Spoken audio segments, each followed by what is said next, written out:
Hello students, आज हम बात करेंगे महाजनपद काल के बारे में। महाजनपद काल छठी शताब्दी ईसा पूर्व में 16 महाजनपद हमारे पास थे। ये काफ़ी इंपॉर्टेंट टॉपिक है, हिस्ट्री के अंदर हम इसको देख रहे हैं।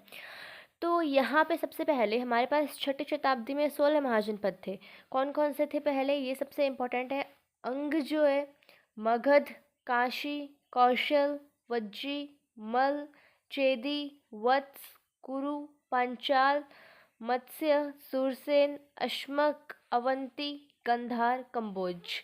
ये हमारे पास 16 महाजनपद थे। इनकी राजधानी है, ये महाजनपद है, और ये क्या है, इनकी राजधानी है। क्या है? राजधानी। अंग की राजधानी क्या थी? चंपा। मगध की राजधानी राजगृह, बाद में पाटलिपुत्र बन गई थी। काशी की राजधानी वाराणसी। कौशल की राजधानी श्रावस्ती। वज्जी की राजधानी विदेह मिथिला। मल्ल की राजधानी कुशानारा और पावा। चेदी की राजधानी शुक्तिमती। वत्स की राजधानी कौशाम्बी। कुरु की राजधानी इंद्रप्रस्थ। पांचाल की राजधानी अहिछत्रपुर और कांपिल्य। मत्स्य की राजधानी विराटनगर। सूरसेन की राजधानी मथुरा। अस्मक की राजधानी पौटक या पौटली। अवंती की राजधानी उज्जैनी या महिष्मती। गंधार की राजधानी तक्षशिला और कंबोज की राजधानी हाटक। ये हमारे पास 16 महाजनपद है और उनकी राजधानियाँ। अब इन 16 महाजनपद में जो सबसे शक्तिशाली महाजनपद था वो कौन सा था? मगध था। तो मगध प्राचीन 16 महाजनपदों में से एक था और यह सबसे शक्तिशाली महाजनपद था। महाभारत में हमें क्या जानकारी मिलती है कि मगध पर सबसे पहले वृद्धर्थ वंश का शासक था, जिसका संस्थापक कौन था? वृद्धर्थ। और इस वंश में सबसे प्रतापी राजा कौन था? जरासंध, जिसे भीम ने मारा था ना। महाभारत में दिखाते हैं जरासंध को भीम ने मारा था, परंतु इसका हमें कोई ऐतिहासिक प्रमाण नहीं मिला है। मगध के शक्तिशाली होने के मुख्य कारण क्या क्या हैं, ये आ जाता है एग्जाम में। तो यहाँ पर विस्तृत उपजाऊ मैदान, प्राकृतिक सुरक्षा, खनिज संसाधनों की उपलब्धता, व्यापार में वृद्धि, वन क्षेत्र तथा हाथियों की उपलब्धता, कृषि में लोहे का उपयोग, धान की रोपाई की पद्धति का विकास, ये कुछ मुख्य कारण हैं मगध के शक्तिशाली होने के। ऐतिहासिक प्रमाणों के अनुसार मगध महाजनपद पर कितने राजवंशों ने शासन किया था? तो यहाँ पर 7 राजवंश थे जिन्होंने शासन किया था। ट्रिक है हसीन माशुक 7।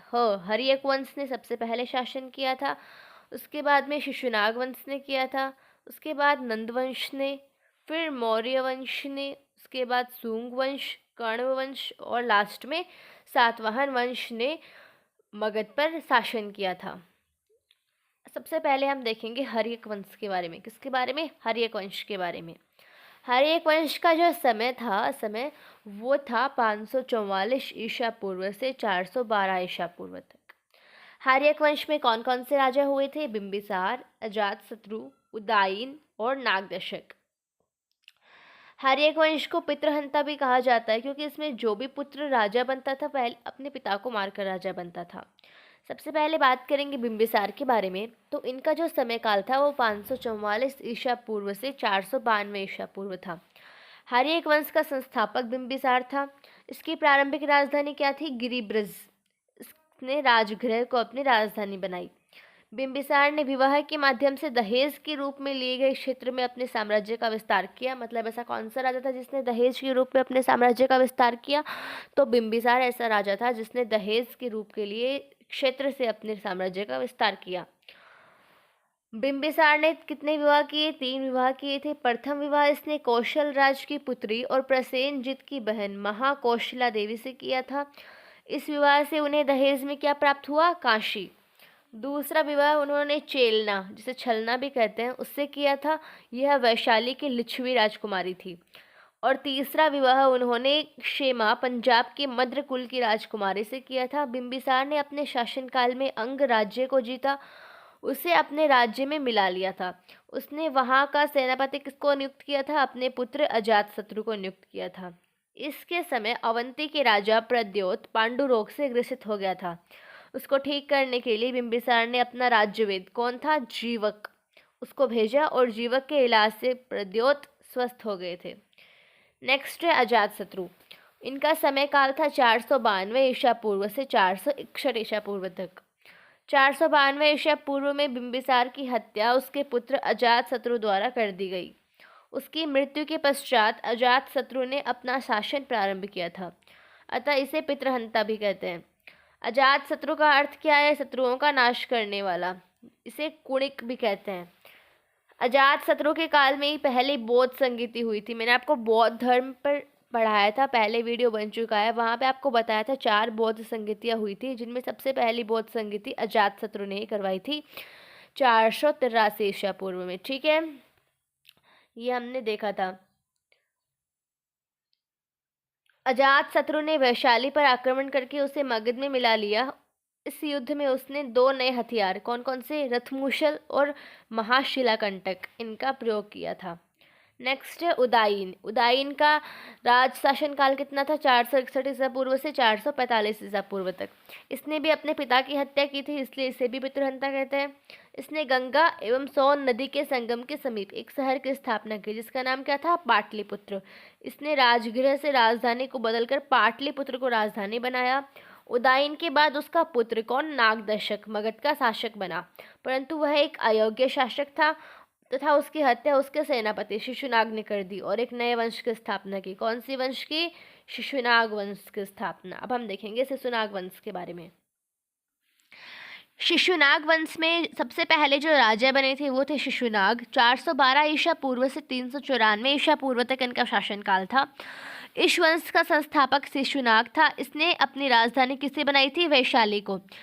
शिशुनाग वंश मतलब जो शिशुनाग था उसकी राजधानी वैशाली थी। उसके बाद में कालाशोक आया। कालाशोक ने राजधानी फिर से पाटलिपुत्र को बनाई और कालाशोक के ही शासनकाल में द्वितीय बौद्ध संगीति हुई थी। ठीक है, और अंतिम शासक कौन था शिशुनाग वंश का? नंदीवर्मन, जिसकी हत्या किसने की थी? महापद्मनंद। और कौन से वंश की स्थापना की थी? नंद वंश की स्थापना की थी। अब बात करें नंदवंश में, सबसे पहले आते हैं महापद्मनंद। 344 ईसा पूर्व से 326 ईसा पूर्व तक इनका समय शासनकाल था। नंदवंश का संस्थापक महापद्मनंद था। पुराणों में क्या उल्लेख मिलता है कि नंदवंश का संस्थापक एक शूद्र था, यानी महापद्मनंद जो है वो एक शूद्र थे। महापद्मनंद इस वंश का सबसे महान शासक था, जिसने अपने क्षत्रिय राजाओं को जीतकर अपने राज्य में सम्मिलित किया था। महापद्मनंद जो थे वो सर्व क्षत्रांतक की उपाधि धारण की थी। किसकी उपाधि धारण की थी महापद्मनंद ने?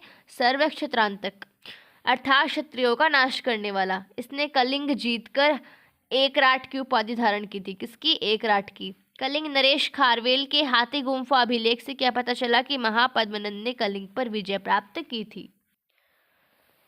इसने कलिंग में सिंचाई हेतु एक नहर का निर्माण भी करवाया था। महापद्मनंद के कुल 8 पुत्र थे। घनानंद भी उनका पुत्र था। घनानंद नंदवंश का अंतिम शासक था। अब बात करें घनानंद की, तो नंदवंश का अंतिम संस्थापक शासक कौन था? कौन था नंदवंश का अंतिम शासक? घनानंद था। वह बहुत ही क्रूर शासक था। यह शासक सिकंदर के समकालीन था। इसी के समय 326 ईसा पूर्व में मैसेडोनिया के शासक सिकंदर ने पश्चिमोत्तर भारत पर आक्रमण किया था। इसने अपने दरबार में चाणक्य का अपमान करके निकाल दिया, जिसके कारण चाणक्य ने अपने प्रिय शिष्य किसको? चंद्रगुप्त मौर्य के सहयोग से धनानंद पर विजय प्राप्त की थी और उसके बाद मौर्य वंश की स्थापना की थी। आज का वीडियो यही खत्म करते हैं। अगर आपको वीडियो अच्छा लगा तो वीडियो को लाइक कीजिए, चैनल को सब्सक्राइब कीजिए और किस तरह की वीडियो चाहिए इसके लिए आप मुझे कमेंट कर सकते हैं। नेक्स्ट वीडियो में हम मौर्य महाजनपद के बारे में जानेंगे और विदेशी आक्रमण के बारे में जानेंगे। तब तक के लिए